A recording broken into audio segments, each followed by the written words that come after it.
In succession, all of the Roy children are the result of a powerful combination of excessive money, entitlement, and emotional abuse. While we meet the Roy children as adults in the series, it's clear that the games played by father Logan Roy, Brian Cox, with his offspring have been going on their whole lives. As a result, they're all extremely messed up individuals who are always competing for their psychopathic father's attention. The youngest boy, Roman Roy, who is superbly portrayed by Kieran Culkin, appears to be the most disturbed of the four kids. Dear Romulus has not always been the recipient of condolence flowers. Roman's flaws, however, have begun to unravel over the third season. Instead of being the Roy family's youngest and most immature kid, he now serves as an intriguing window into the trauma that the Roys have experienced.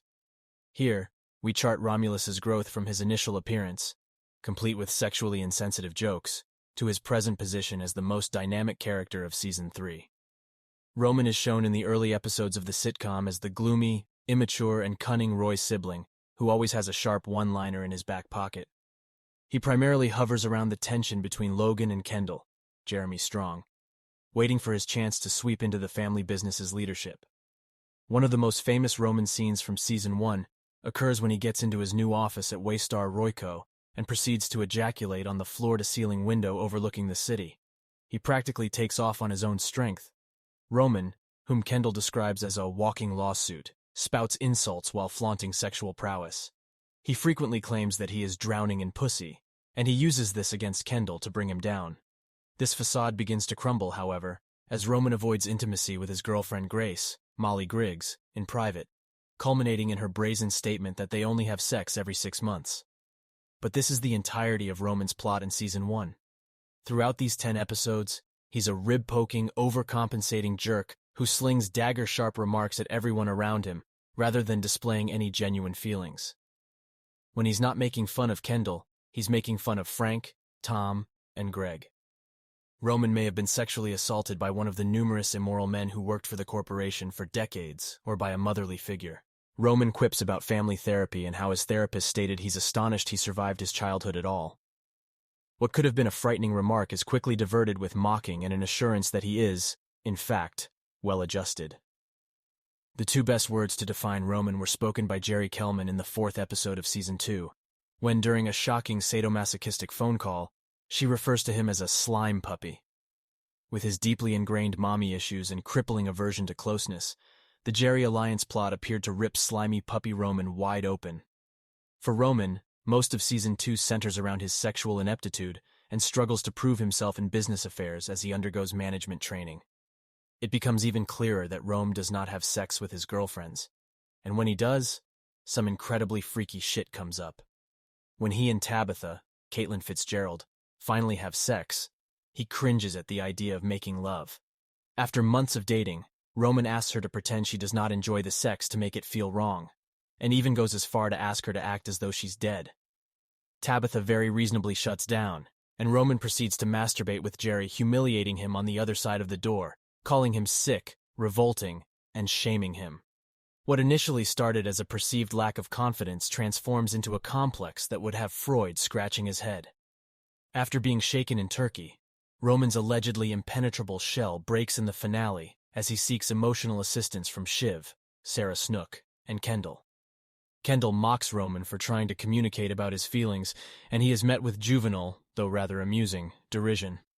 Most family interactions devolve into a game of wits and power, but here, Roman lets down his guard, only to be told he shouldn't need consoling.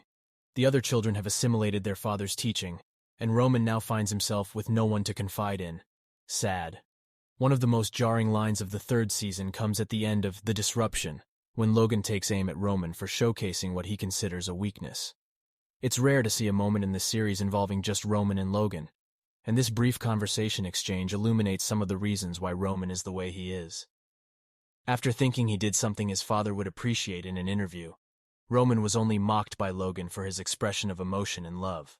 It's a depressing thought to consider a youngster who hasn't had a single joyful memory with his father, and the influence it might have on an adult. It also explains Roman's actions, since his controlling, terrifying father saw any real display of love as weak and pitiful. As a consequence, Roman overcompensates and attempts to prevent any moment of vulnerability by always being on the receiving end of interpersonal crimes. Roman's inner anguish takes center stage as the spotlight shifts away from his relationship with Jerry for the duration of the season. As it becomes evident that he cherishes his family far more than the other Roys, a more sympathetic aspect emerges. In The Disruption, Roman recoils and refuses to sign Shiv's scathing letter about their brother, claiming his conflicting sentiments are a result of Kendall changing his diapers as a baby. It's an indication that, despite all the nonsense and company business, Roman will not cross certain lines when it comes to family, even if his siblings would.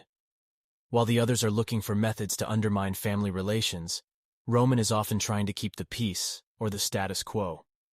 A couple of episodes later, with Logan becoming unhinged due to a urinary tract infection, Roman is the only one of Logan's kids who appears genuinely focused on the well-being of his father.